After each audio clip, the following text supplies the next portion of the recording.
मुच्यते। पूर्णस्य पूर्णमादाय पूर्णमेवावशिष्यते। ॐ शान्ति शान्ति शान्तिः। ॐ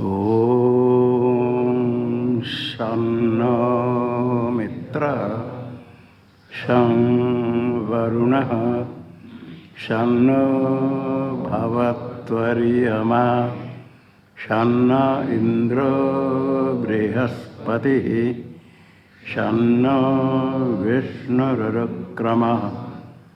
नमो ब्रह्मणे नमस्ते वायो त्वमेव प्रत्यक्षं ब्रह्मासि त्वमेव प्रत्यक्षं ब्रह्म वदिष्यामि ऋतं वदिष्यामि सत्यं वदिष्यामि। तन्मामवतु तद्वक्तारमवतु अवतु माम् अवतु वक्तारम्। ॐ शान्ति शान्ति शान्तिः। ॐ सहनाववतु सहनौ भुनक्तु सह वीर्यं करवावहै तेजस्विनावधीतमस्तु मा विद्विषावहै। ॐ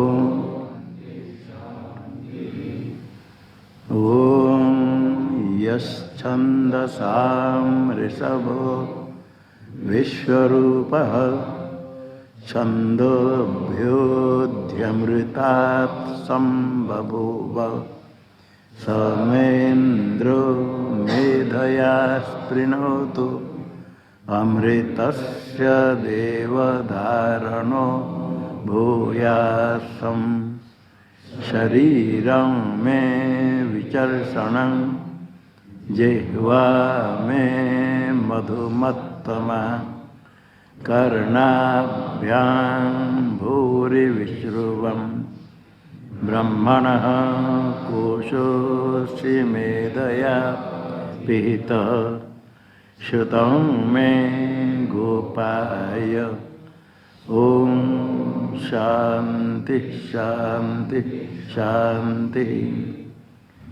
ॐ अहं वृक्षस्य रेरिवा कीर्तिः पृष्ठं गिरेरिव ऊर्ध्वपवित्रो वाजिनीव स्वमृतमस्मि द्रविणं सवर्चसं सुमेधा अमृतोक्षितः। इति त्रिशङ्कुर्वेदानुवचनम्।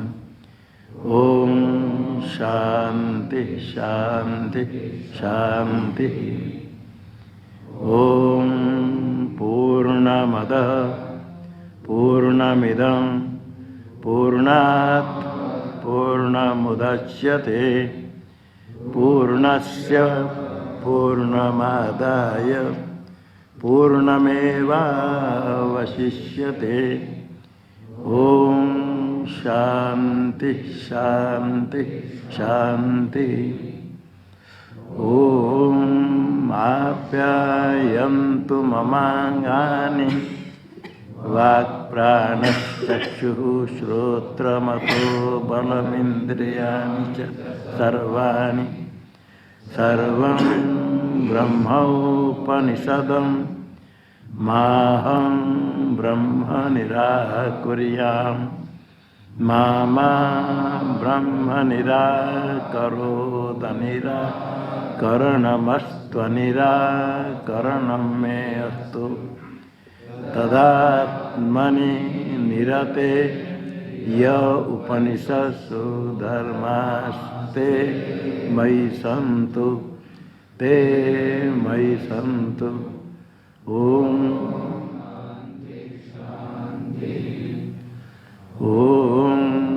वाङ् मे मनसि प्रतिष्ठिता मनो मे वाचि प्रतिष्ठितम् आविराविर्महेदि वेदस्य महानिष्ठः श्रुतं मे मा प्रहासि रनेनाधीतेनाहोरात्रं सन्दधामि ऋतं वदिष्यामि सत्यं वदिष्यामि तन्मामवतु तद्वक्तारमवतु अवतु माम् अवतु वक्तारम् अवतु वक्तारम् ओम शांति ओम भद्रं नो अपि वातयमनः ओम शांति शांति शांति ओम भद्रं कर्णेभिः शृणुयाम देवाः भद्रं पश्येम क्षवीर्यजत्राः स्थिरैरङ्गैस्तुष्टुवागुंसस्तनूभिर्व्यसेम देवहितं यदायुः स्वस्ति न इन्द्रो वृद्धश्रवाः स्वस्ति न पूषा विश्ववेदाः स्वस्ति नस्तार्क्ष्यो अरिष्टनेमिः स्वस्ति नो बृहस्पतिर्दधातु ओम शांति शांति शांति ओम यो ब्रह्माणं विदधाति पूर्वं यो वै वेदाश्च प्रणोति तस्मै तं देवमात्मबुद्धेः ममोक्षुर्वै शरणमहं प्रपद्ये ओम शांति ओम नमो ब्रह्मादिभ्यो ब्रह्म विद्या संप्रदायकर्तृभ्यो वंश ऋषिभ्यो महद्भ्यो नमो गुरुभ्यः सर्वोपप्लवरहित प्रज्ञानघन प्रत्यगर्थो ब्रह्मैवाहमस्मि ब्रह्मैवाहमस्मि नारायणं पद्मभवं वसिष्ठं शक्तिं च तत्पुत्रपराशरं च व्यासं शुकं गौडपदं महान्तं गोविन्दयोगीन्द्रमतास्य शिष्यं श्रीशङ्कराचार्यमतास्य पद्मं पादं च हस्तामलकं च शिष्यं तं तोटकं वार्तिककारमन्यः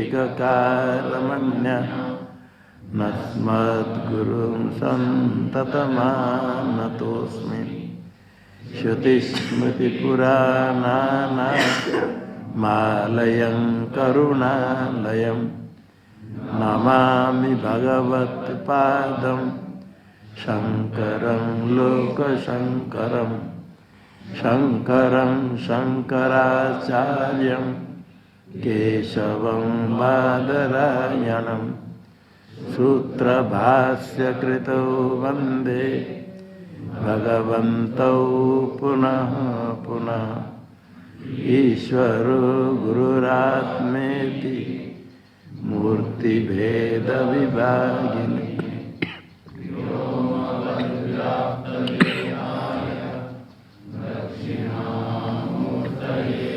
ब्रह्म विज्ञान केंद्र श्री कैलाश आश्रम के पंचम पीठाधीश्वर ब्रह्मलीन स्वामी प्रेमपुरी जी महाराज के सत्य संकल्प से स्थापित अध्यात्म विद्याभवन मुंबई में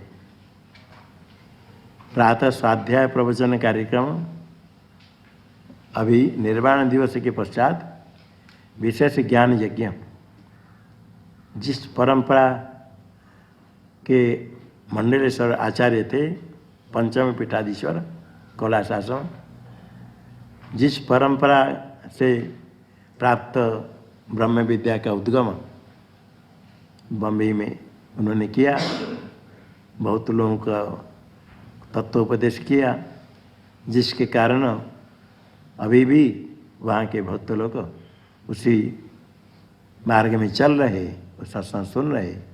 ब्रह्मा उसी परंपरा के अनुसार ज्ञान यज्ञ का आयोजन किया गया।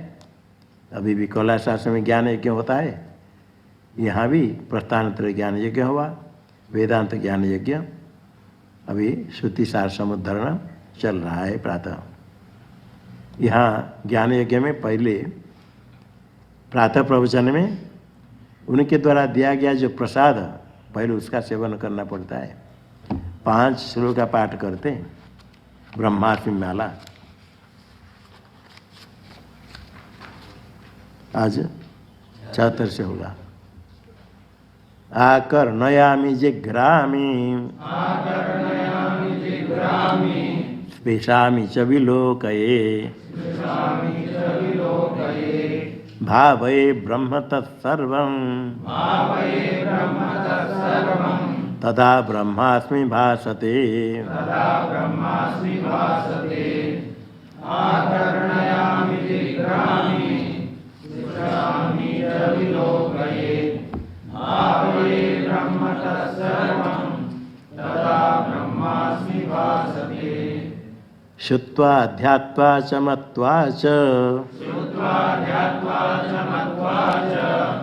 ज्ञात्वा भुक्त्वा रसास्पदम्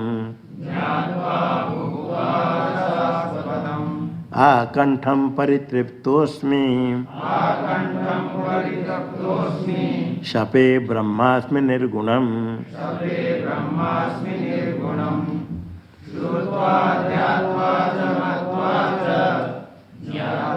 भुक्त्वा रसास्पदम्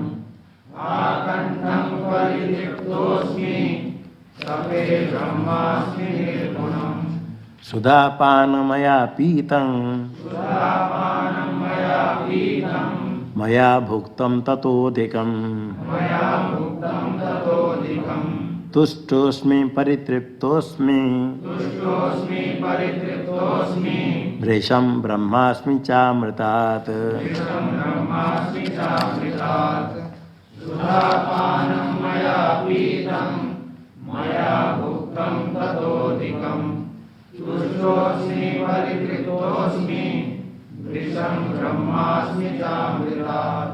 स्फुरति नैव भोगेच्छा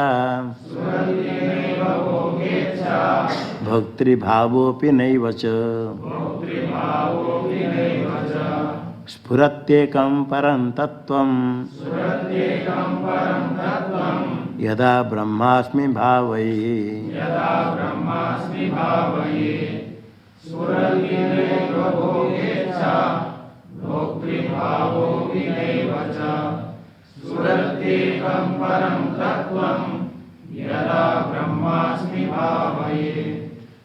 सिद्धयो भान्ति में तुच्छा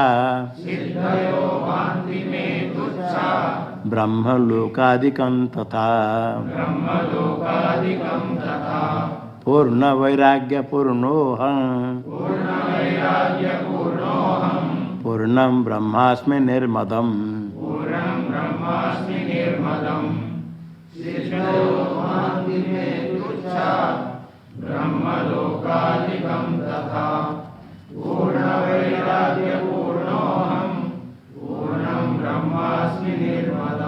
पूर्णं ब्रह्मास्मि निर्मदम्।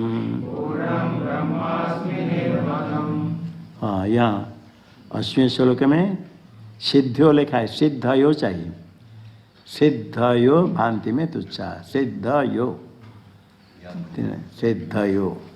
और पहला भोग हाँ 77 श्रुत्वा ध्यात्वा च मत्वा च ज्ञात्वा आगे भुक्त्वा मुक्त्वा नहीं भुक्त्वा भो करके भुक्त्वा रसास्पद 2 संशोधन भुक्त्वा रसास्पदम।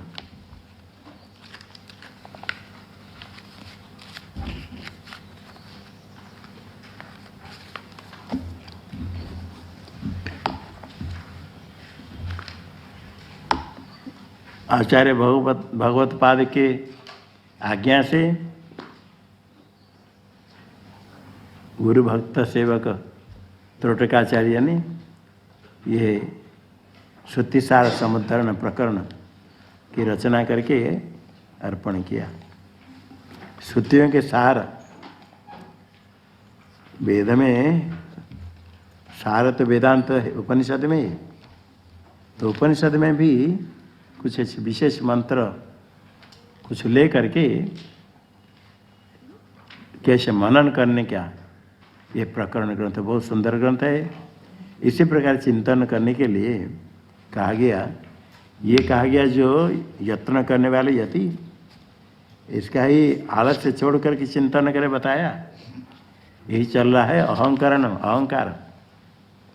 जो अहंकार है ये आत्मा के साथ एकत्व तो भ्रम होता है, यही हृदय के ग्रंथि है। उसका भेदन करने के लिए उसका चिंतन निरंतर करे। जो अहंकार है अंतकरण की तो परिणाम वृत्ति है। बुद्धि की 2 वृत्ति होती है, एक बाहर विषयाकार वृत्ति हुई और एक जो अहमाकार वृत्ति है वो अहंकार में है, चैतन्य शुद्ध चैतन्य में आरोपित होता है। दिखता है अहंकार में चिदाभास है, चिदाभास वाले अहंकार में है, अशुद्ध आत्मा में आरोपित है। कोई जीव का एक होता है वाच्यार्थ, अहम शब्द का वाच्यार्थ एक होता है लक्ष्यार्थ। वाच्यार्थ हो गया शुद्ध चैतन्य तो अधिष्ठान चैतन्य सर्वत्र है, और अहंकार में चेतन का प्रतिबिंब चिदाभास हुआ। वो चेतन जैसे लगता है इसलिए उसको जीव शब्द से कह देते। बुद्धि स्थित चिदाभास अर्थात चिदाभास से विशिष्ट बुद्धि वो सब करता है ज्ञाता है। अंतकरण विशिष्ट चेतन है प्रमाता, बुद्धि विशिष्ट चैतन्य वही प्रमाता है, वो वाच्यार्थ है। उसमें गुण दिखता है क्योंकि जो प्रमाता है प्रमाणजन्य ज्ञान उसमें रहेगा। प्रमाणजन्य वृत्ति ज्ञान घटपटादि ज्ञान उसका आश्रय प्रमाता है। अंतकरण विशिष्ट चिदाभास विशिष्ट बुद्धि दिखता है तो उसमें प्रतिबिंब में वाच्यार्थ में, किंतु आरोप करता है शुद्ध चैतन्य में। शुद्ध चैतन्य वहाँ होने पर दिखता नहीं है, प्रतिबिंब दिखता है। प्रतिबिंब को चैतन्य मान करके उसमें आरोप करता है। जिस प्रकार बच्चा घड़े के अंदर जल है, जल में आकाश तो शुद्ध आकाश है जो दिखता नहीं, आकाश का प्रतिबिंब दिखता है जल में। प्रतिबिंब आकाश को आकाश समझ करके जल के कंपन आकाश में आरोप करता है। और जो शुद्ध आकाश है वो जल के रहे नहीं रहे, जल हिलाओ नहीं हिलाओ, घोड़ा रहे नहीं रहे, शुद्ध आकाश बराबर जैसे कोई से रहता है। आरोप होता आकाश हिल रहा है, बच्चा कहता आकाश हिल रहा है प्रतिबिंब। इसी प्रकार ये अहंकर्ता दृष्टा अहंकार प्रतिबिंब है, बुद्धि में है, बुद्धि का है, बुद्धि का एक आकार है अहम आकार वृत्ति, जिसको दृष्टाकार वृत्ति कहते हैं। बुद्धि का है, उसमें चेतन का प्रतिबिंब दिखने से उसे आत्मन तो ब्रह्म हो जाता है। उसमें आत्मन तो ब्रह्म होने के बाद ये समझ नहीं आता है कि प्रतिबिंब विशिष्ट बुद्धि में दिखता है, आत्मा में नहीं है। आत्मा में आरोप होता है, अहम करता कह करे आत्मा में आरोप करता है। अब यही विचार करना जो अहंकरण है, इसको विचार करना है किसका गुण है, किसका धर्म है। ये बुद्धि का धर्म है, चेतन का धर्म है, अर्थात दोनों का धर्म है। ये विचार करने के लिए पहले कहा, कल आया था इसमें चित्ति शक्ति गुण किम अहंकरणम। किम बुद्धि गुणोऽथ भवेदुभयो इति चिन्तमिदं मनसा न लसै रूपपत्तिभिरात्महितं यतिभिः। ये कहलाया था। ये चिंतन यत्न करने वाले जो मुमुक्षु है, परमात्मा दर्शन करना चाहते हैं, प्रयत्न करते हैं, तो यही चिंतन करना है। ये अहंकार चेतन का गुण है, बुद्धि का गुण है, या दोनों का गुण है। युक्त से चिंतन करना चाहे निरंतर, ये पहले कहा। उसके बाद कल आया था, यदि इसको आत्मा का गुण मानेंगे क्या होगा? उपलभ्य करणम न भवेत पुरुषस्य गुणो यदि तर्हि भवेत गुणिरूपमथावयवं गुणिनो न विहाय गुण पृथगस्ति यतः। एक आया था। इसको करने के थोड़ा बोल दे श्लोक।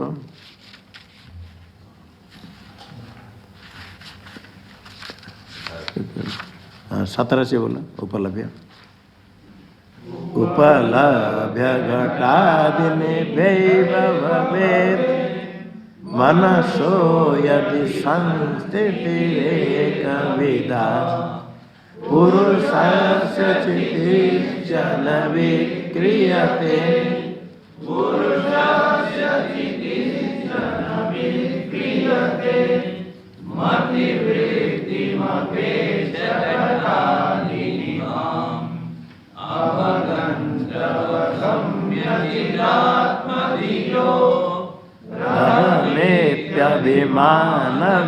नित्यभिमानविहीनतया स्थितयोरभिमानपुरःसरकं व्यवहारपतं न जनोऽवतरेत् अहमीश इति प्रथमं हि धिया सुविचिन्त्य ततो विषयाभिमुखं नयनं प्रहिणोति तथान्यदपि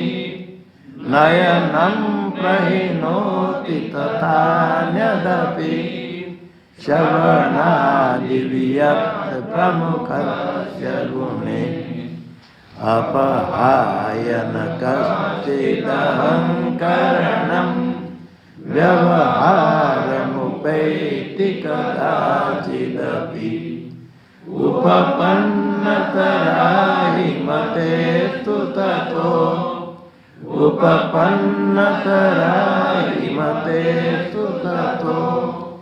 व्यवहारपथं प्रतिकारणता चेति शक्तिगुणः किमहङ्करणं किम बुद्धिगुणोऽथ भवेदुभयो इति चिन्तमिदं मनसा न लसै इति चिन्तमिदं मनसा न लसै रूपपत्तिभिरात्महितं यतिभिः उपलभ्यमहङ्करणं न भवेत् पुरुषस्य गुणो यदि तर्हि भवेत् गुणिरूपमथावयवं गुणिनो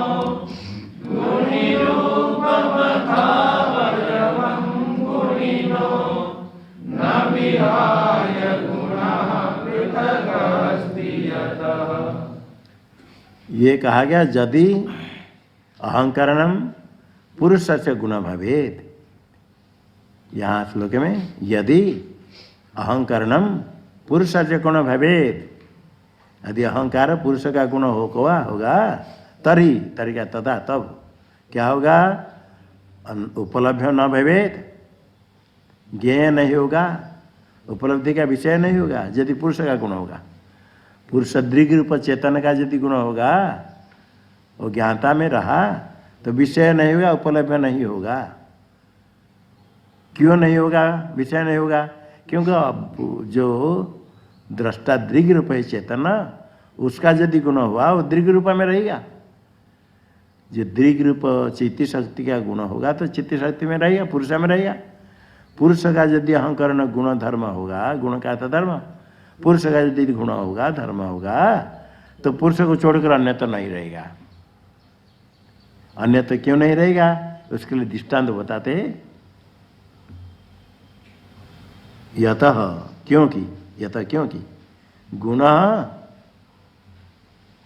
गुणिरूपम अथ गुणिनो अवयवम विहाय पृथक नास्ति। यतः क्योंकि, जिस कारण से गुण गुणिरूपम विहाय पृथक नास्ति, एक गुण गुणी के रूप, गुणी स्वरूप को छोड़ करके अलग नहीं है। अथ गुणिनो अवयवम विहाय न पृथक अस्ति, गुणी के अवयव को छोड़कर भिन्न नहीं है। एक गुणी रूप में रूप शब्द आता है, रूप नहीं, रूप का तो स्वरूप, गुणी के स्वरूप को छोड़ करके गुण अलग नहीं रहता है। अथवा गुणी है गुण वाला द्रव्य, उसके अवयव को छोड़ करके गुण अलग नहीं रहता है। ऐसा समझने के लिए पहले दृष्टांत समझ लो, इसको अच्छी तरह समझना। पट है, पट के अवयव है तंतु, तंतु से पट बनता है। पट में शुक्ल रूप है, शुक्ल रूप रहता है। पट में जो शुक्ल रूप है, ये पट को छोड़कर अलग रहता है, नहीं रहता है। गुणी है, गुण हो गया शुक्ल रूप, गुणी हो गया पट। पट का जो गुण है शुक्ल रूप, गुणी को छोड़ करके, गुणी को छोड़ के गुणी रूपम विहाय, गुणी रूप कौन हुआ, पट। गुणी रूपांतर गुणी स्वरूप पट है। ये गुणी रूप गुणी स्वरूप पट को छोड़ करके गुण, कौ गुण है शुक्ल रूप पृथक अस्ति, पट को छोड़ के शुक्ल रूप अलग है। पहला वाक्य हो गया गुणी रूपम विहाय गुण पृथक नास्ति। और दूसरा है अथ गुणी अवयवम विहाय पृथक नास्ति। गुणी है पट, उसका अवयव तंतु, तंतु को छोड़कर भिन्न नहीं। तंतु पट का जो शुक्ल रूप है, तंतु को छोड़कर अन्यथा नहीं। दो क्यों कहा, इसका कारण है न्याय वैशेषिक मत के अनुसार आरंभवाद कणभक्ष पक्ष, तंतु से पट आरंभ होता है नया, जो पट पहले नहीं था। तंतु में पहले रूप था शुक्ल रूप, तंतु से पट बन गया।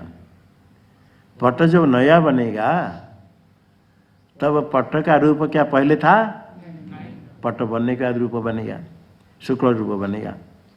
इसलिए पट का रूप पट में ही रहेगा। पट का रूप कहाँ रहेगा, पट के बिना पट रूप नहीं है।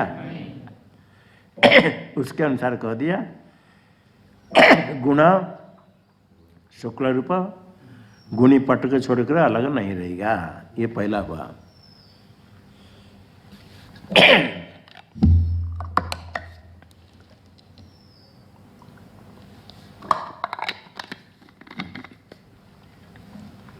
ये तो दृष्टांत है, अहंकार में समझाएंगे। भले ये दृष्टांत में समझ ले।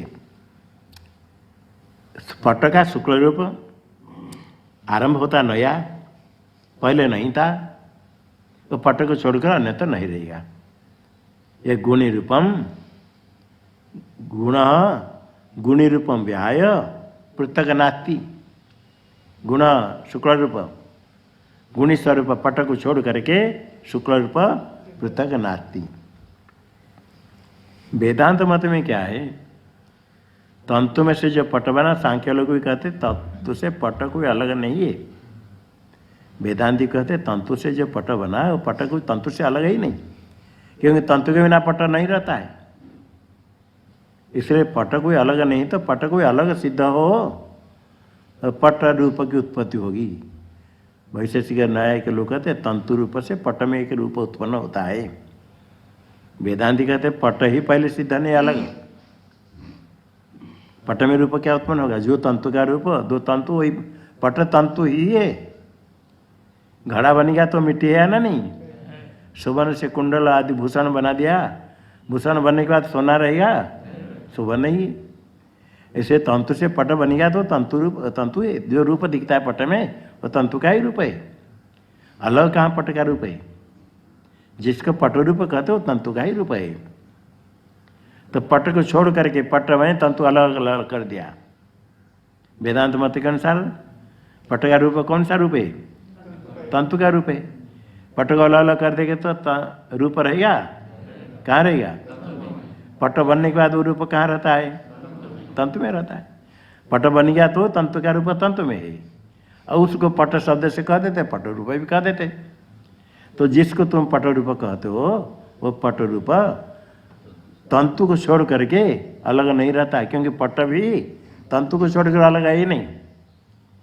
इसलिए पट का जो रूप है, जिसको हम पट का रूप कहते शुक्ल रूप, वो शुक्ल रूप गुणी का रूप हुआ, गुणी हो गया पट। जैसे प्रसिद्ध है पट का जो रूप है वो पट के अवयव तंतु को छोड़कर अलग रहेगा। तो दोनों वैशेषिक मत वेदांत मत दोनों के अनुसार उनके मत में हो गया पट के रूप शुक्ल रूप गुण, गुणी स्वरूप पट को छोड़ करके पृथक नास्ति। अरे वेदांति के अनुसार हो गया पट का जो गुण है शुक्ल रूप है, पट के अवयव तंतु को छोड़ करके अलग नहीं। पट के अवयव तंतु है, तंतु में शुक्ल रूप है, वो तंतु जो शुक्ल रूप पट का शुक्ल रूप है, पट के अवयव तंतु को छोड़ कर अलग रहेगा? अभी शुक्ल रूप पट का शुक्ल रूप पट को छोड़कर अलग रहता है, पट के अवयव तंतु को छोड़कर अलग रहेगा। अभी क्या हुआ? पट का शुक्ल रूप गुण है, गुणी स्वरूप पट को छोड़ करके पृथक नहीं है। अरे पट के अवयव तंतु को छोड़ करके पृथक नहीं है। जो पट का शुक्ल रूप वेदांत के अनुसार वो कहाँ रहता है? तंतु में रहता है। तंतु को छोड़ कर अलग रहेगा? तो दोनों कह दिया देखो गुण यत, क्योंकि गुण गुण शब्द से किसको लेना दृष्टांत में?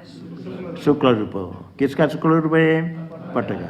गुण गुणी रूपम विहाय पृथक नास्ति। गुणी रूप कौन हुआ? पट है, गुणी स्वरूप गुण वाला शुक्ल रूप वाला पट। गुणी रूपम पट को छोड़ करके विहाय छोड़ करके त्यक्त्वा पट को छोड़ करके पृथक नास्ति।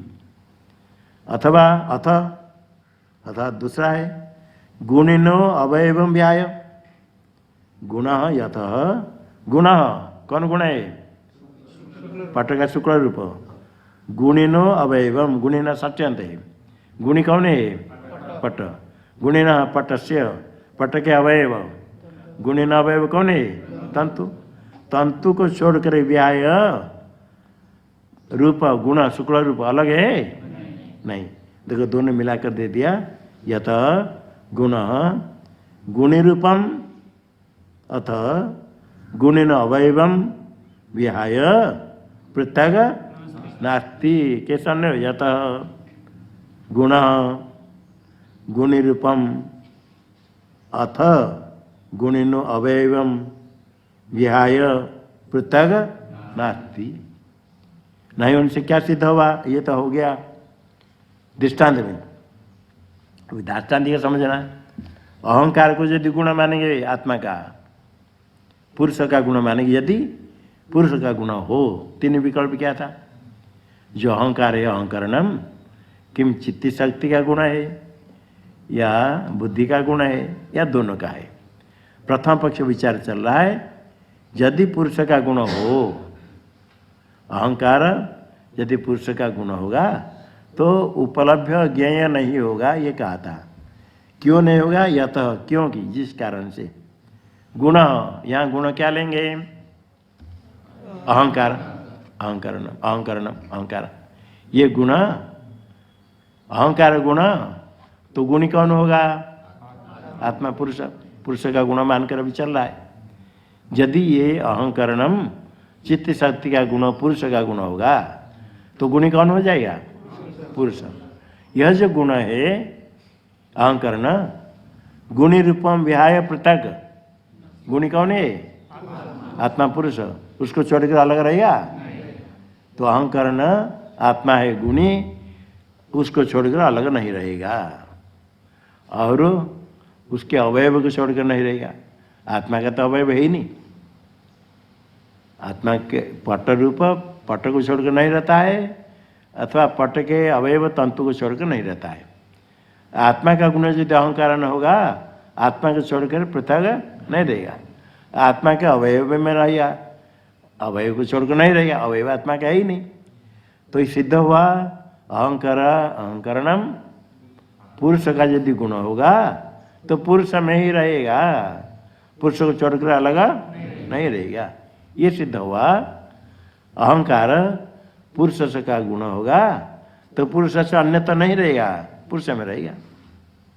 अन्यत्र नहीं रहने से पुरुष के द्वारा ज्ञेय नहीं होगा, क्योंकि जो कोई देखता है अपने से भिन्न को देखता है। पुरुष में रह गया अहंकार, जो पुरुष जानेगा, देखेगा, प्रकाश करेगा, वो अपने धर्म को प्रकाश नहीं करता है। पुरुष में रहेगा अहंकार न, अपने से भिन्न ही नहीं, पुरुष से भिन्न अहंकार है ही नहीं, इसलिए ज्ञेय नहीं होगा। ये पहला श्लोक में बताया। क्योंकि पुरुष में गुण रह गया, अग्नि में उष्ण स्पर्श है, ये उष्ण स्पर्श अग्नि में दाहकत्व है, प्रकाश है। अग्नि का प्रकाश अपने को दहन करेगा? अग्नि अपने प्रकाश को दहन करेगा? अपने प्रकाश को प्रकाश करेगा? अन्य को प्रकाश करेगा, अपने धर्म को प्रकाश नहीं करता है।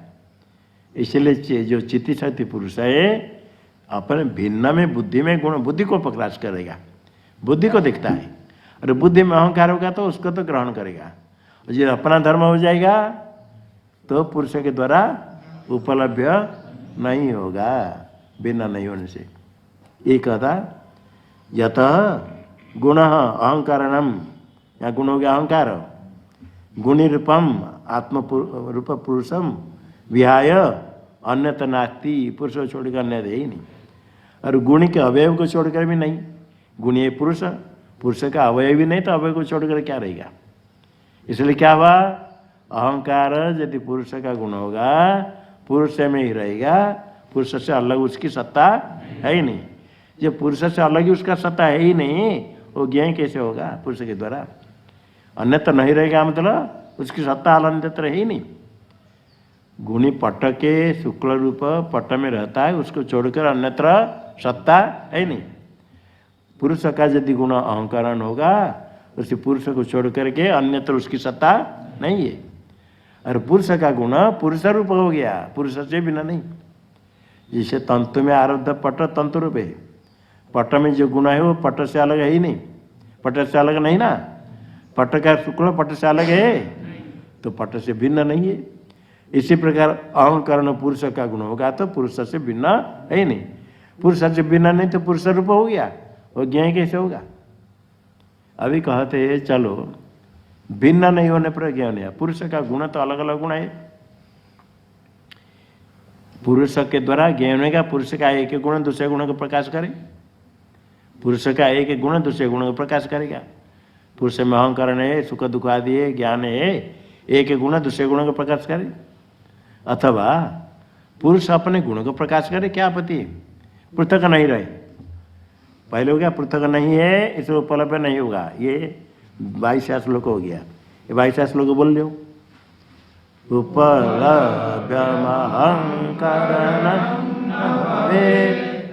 पुरुषस्य गुणो गुणिरूपमथावयवं गुणिनो न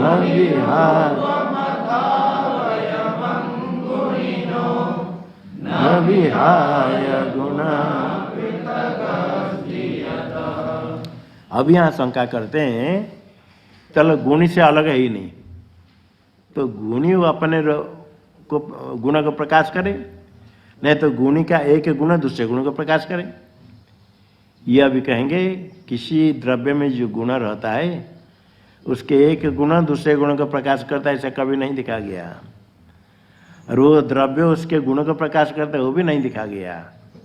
इसी प्रकार पुरुष का यदि गुण होगा अहंकार, अन्य गुण के द्वारा अहंकार का प्रकाश, सुख दुख ज्ञान के द्वारा उसका प्रकाश नहीं हो सकता है, और पुरुष उसको प्रकाश नहीं कर सकता, ये बताएंगे आगे श्लोक। न गुणो गुणे निस्थितवान् गुणिनाम्,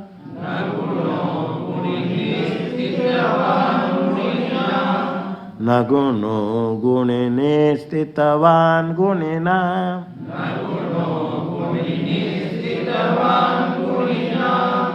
विषयी क्रियते न च तस्य गुणैः,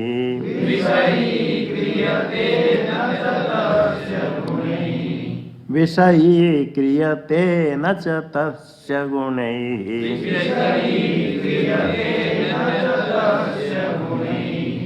न हि देशकृता न च वस्तुकृता, न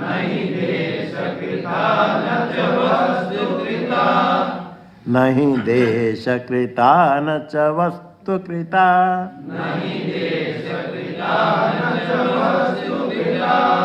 गुणिनोऽस्ति गुणस्य विधातु यत्,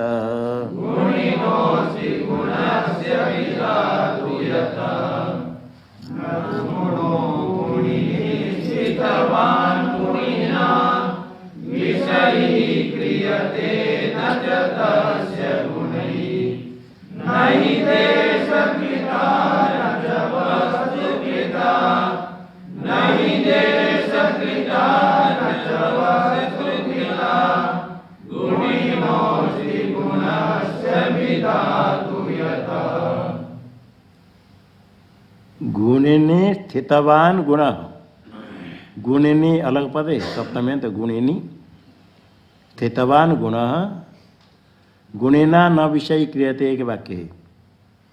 गुणिनी स्थितवान अन्य बाद में बताएंगे, पहले एक वाक्य है गुणिनी स्थितवान गुण गुणिना न विषय क्रियते। इसी प्रकार दूसरा वाक्य है गुणिनी स्थितवान गुण तस्य गुणे ही न विषय क्रियते।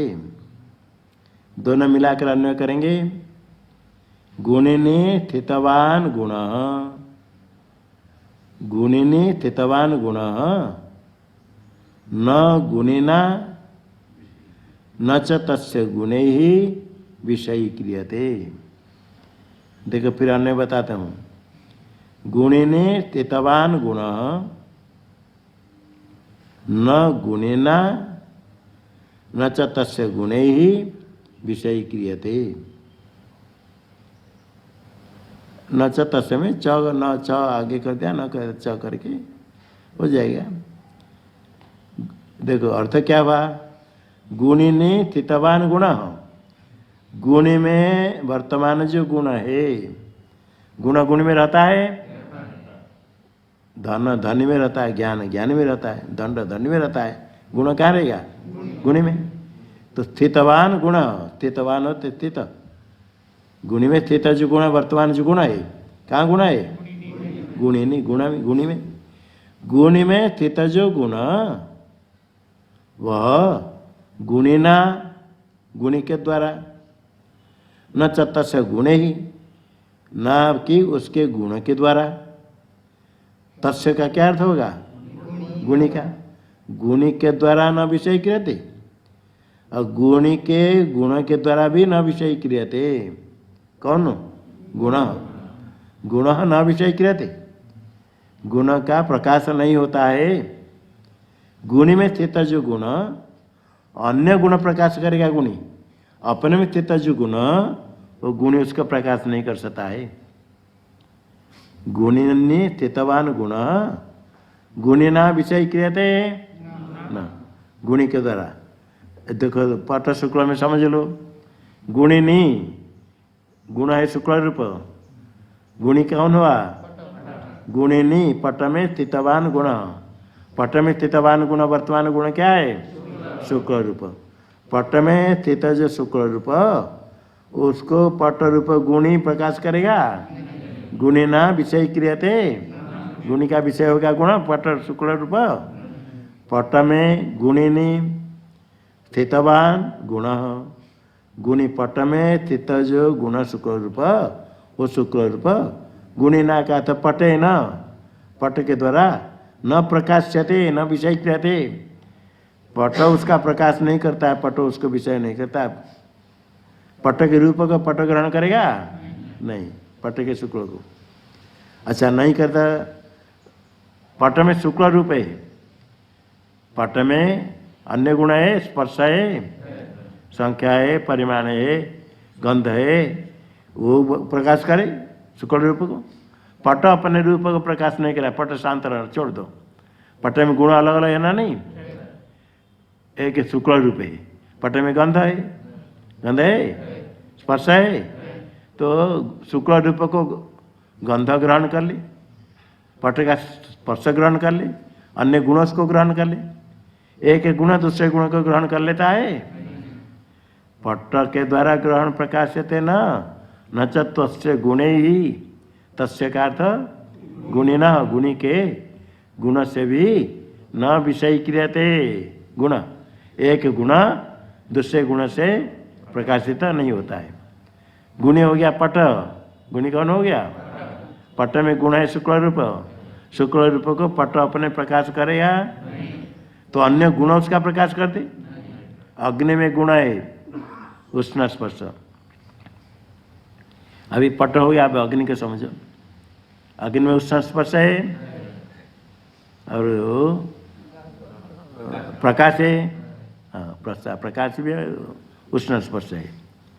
अभी वन्नी किसको अपने प्रकाश को गर्मी करेगी या प्रकाश करेगी? और जो उष्ण स्पर्श है अपना गुण, उष्ण स्पर्श को वन्नी प्रकाश करती है। अच्छा वन्नी नहीं करो, और दो गुण तो है, एक उष्ण गर्म स्पर्श और एक प्रकाश आलोक। अभी प्रकाश को उष्ण स्पर्श गर्म कर देगा ना, नहीं? उष्ण स्पर्श को प्रकाश प्रकाशित करता है। देखो गुण, अग्नि अपने गुणों को प्रकाश नहीं करती है, उष्ण स्पर्श को अथवा प्रकाश को अग्नि प्रकाश करती है नहीं, तो एक उष्ण स्पर्श प्रकाश को प्रकाश कर दे, प्रकाश उष्ण स्पर्श को प्रकाश कर दे, करता है। इसलिए क्या सिद्ध हुआ?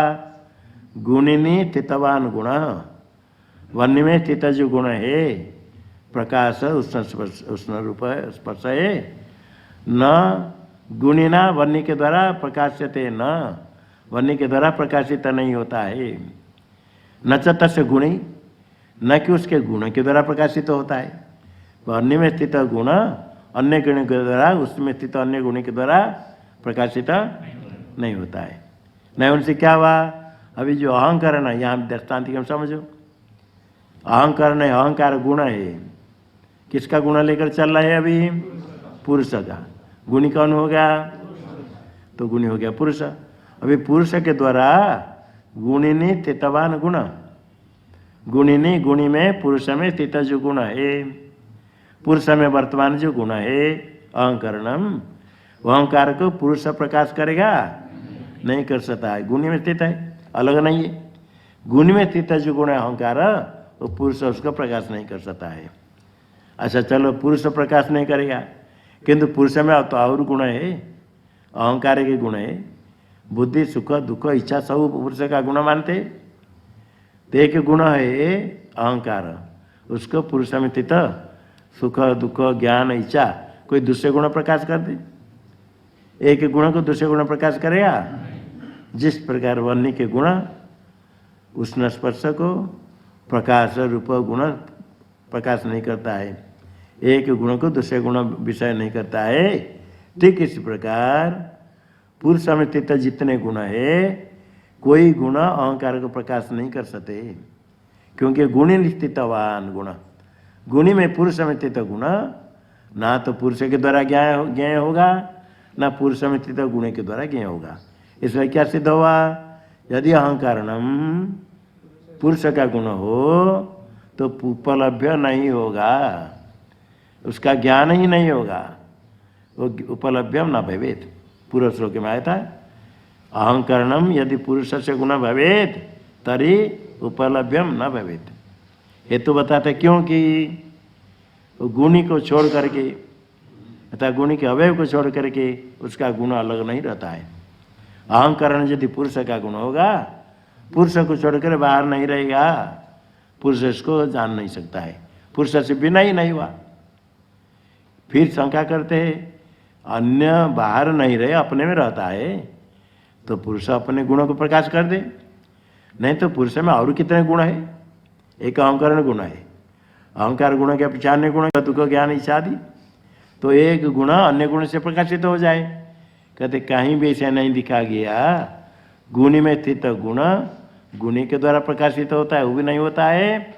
न तो तस्य गुण ही प्रकाशित है, गुण में स्थित जो गुण सब गुण मिल करके भी एक गुण को प्रकाश नहीं कर सकते। न च तस्य गुण ही, देखो श्लोक में देखो, गुणिने स्थितवान गुण गुणी न गुणिना न च तस्य गुण ही, आगे विषय क्रियते, एक वाक्य हो गया।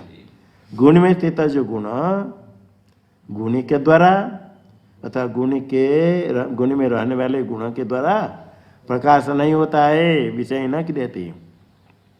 दृष्टांत समझने के लिए गुणी हो गया अग्नि, अग्नि में स्थित जो गुण है उष्ण स्पर्श, वो अग्नि के द्वारा विषय नहीं किया जाता है। अग्नि उसको जला देता है उष्ण स्पर्श को, अथवा प्रकाश कर लेता है उष्ण स्पर्श को, ऐसा नहीं। गुणी ना न विषय रहते न तस्य गुण ही, अग्नि के जो गुण है अन्य जितने गुण है सब गुण मिल करके उष्ण स्पर्श को प्रकाश कर देंगे, नहीं कर पाएंगे। तो इसी प्रकार अहंकार में क्या होगा?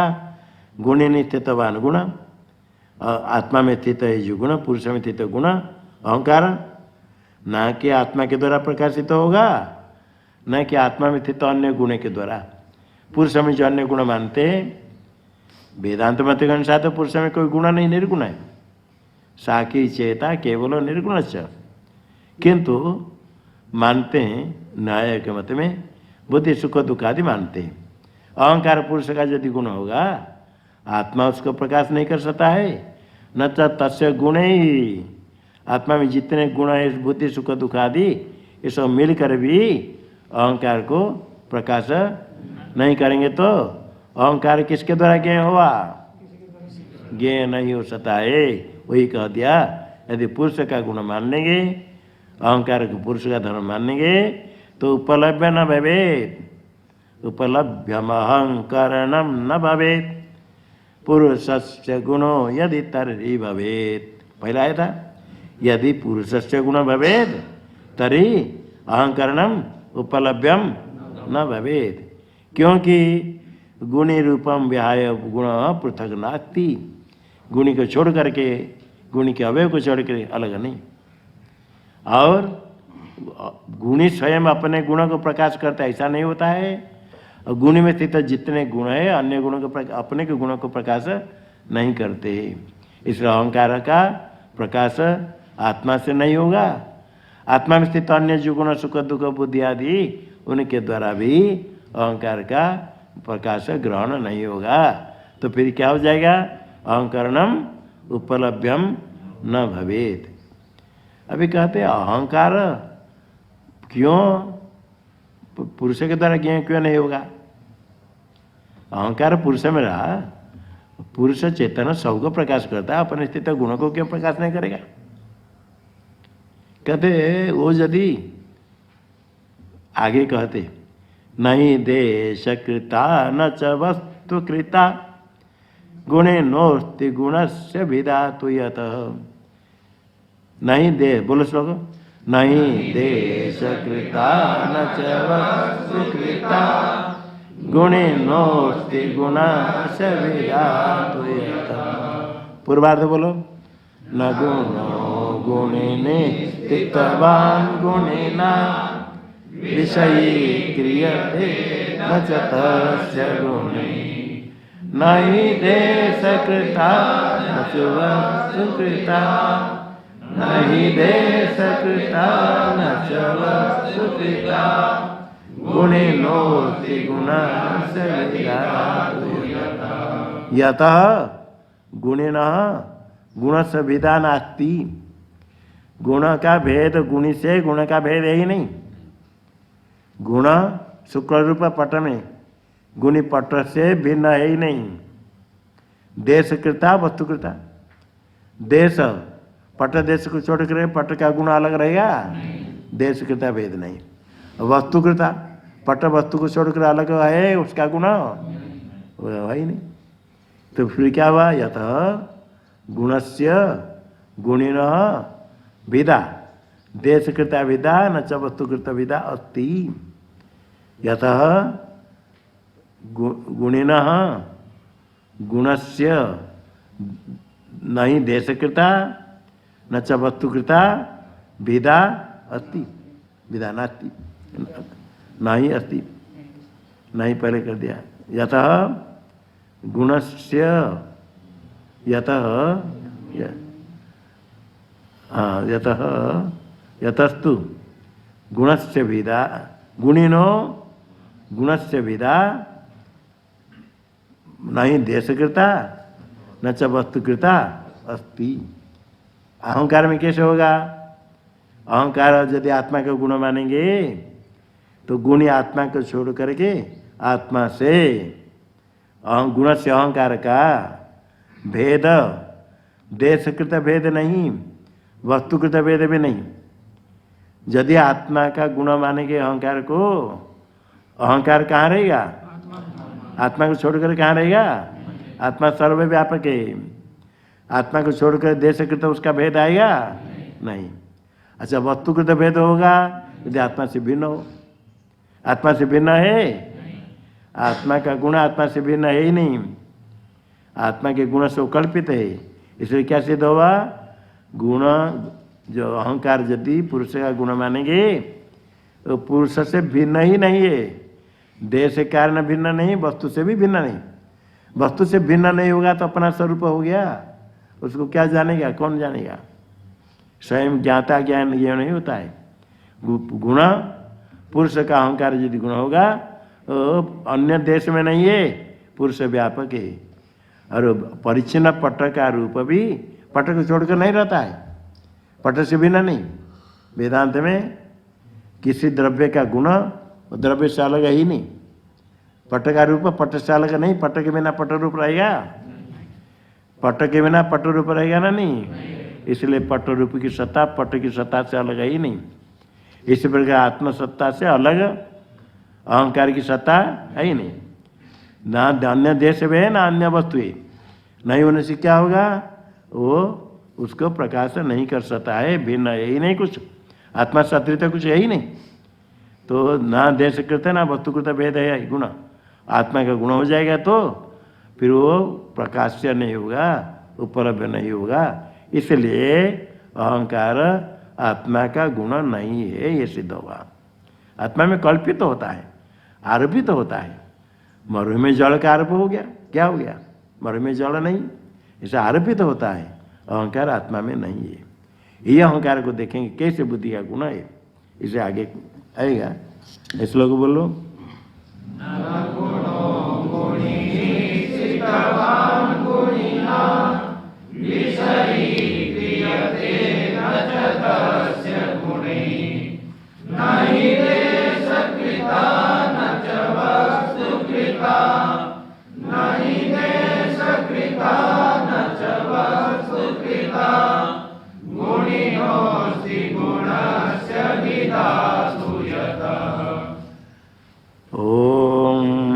पूर्णमदः पूर्णमिदं पूर्णात् पूर्णमुदच्यते पूर्णस्य पूर्णमादाय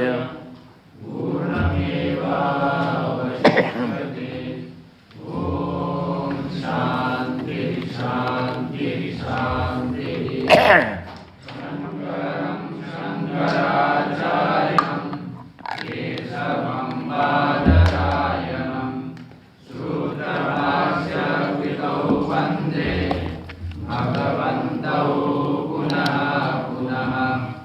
ईश्वरो गुरुरात्मेति मूर्तिभेदविभागिने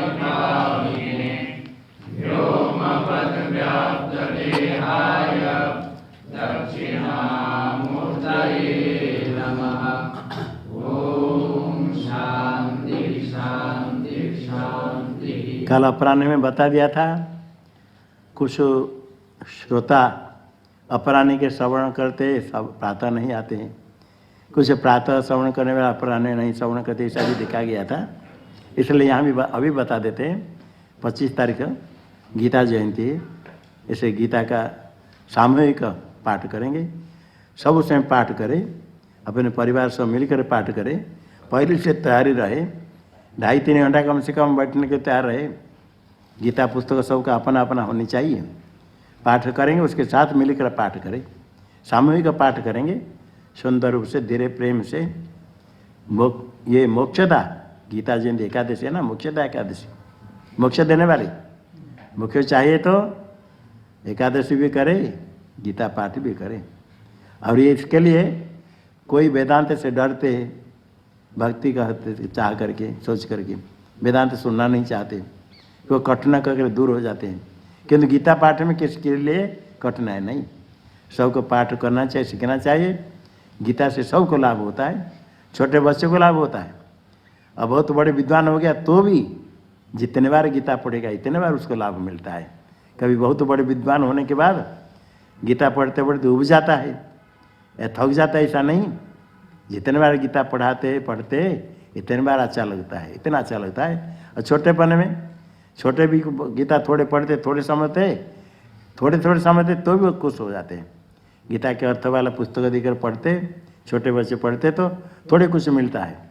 सबका उपकार है सबका, इसे सब गीता पाठ करनी चाहिए। पुस्तक लेकर आए, गीता जयंती एक बार साल में मोक्षदा है तो उसमें सामूहिक पाठ होता है। इस बार हमारे साथ संतों को भी पाठ करेंगे तो सुंदर पाठ होगा, सब मिलकर पाठ करें। ओम।